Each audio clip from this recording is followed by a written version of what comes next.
રાજ્યમાં આગામી 3 કલાક વરસાદને લઈ હવામાન વિભાગની આગાહી 3 જિલ્લા અને સંઘ પ્રદેશમાં ભારે વરસાદનું ઓરેન્જ એલર્ટ 11 જિલ્લામાં મધ્યમ વરસાદનું અનુમાન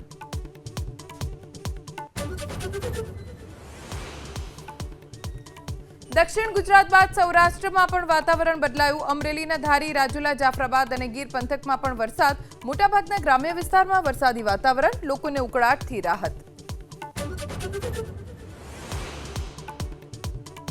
લાંબા સમય બાદ રાજ્યના ખેડૂતોને રાહત રાજ્યના અનેક તાલુકાઓમાં વરસાદની શરૂઆત નવસારી તાપી સુરત ડાંગ જિલ્લામાં મોડી રાતથી જ મેઘમહેર સુરત શહેર અને જિલ્લાના મોટાભાગના તાલુકાઓમાં વરસાદ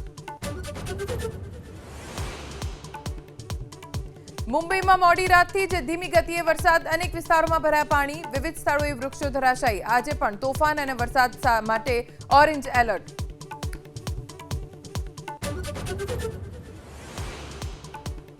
રાજકોટના જંગલેશ્વર ડિમોલિશનમાં બિલ કૌભાંડના પડઘા ગાંધીનગર સુધી તપાસ સમિતિની રચના બાદ સમગ્ર ટીમને ગાંધીનગરનું તેડું મુખ્યમંત્રી અને નાયબ મુખ્યમંત્રી સાથે મનપાના પદાધિકારીઓની બેઠક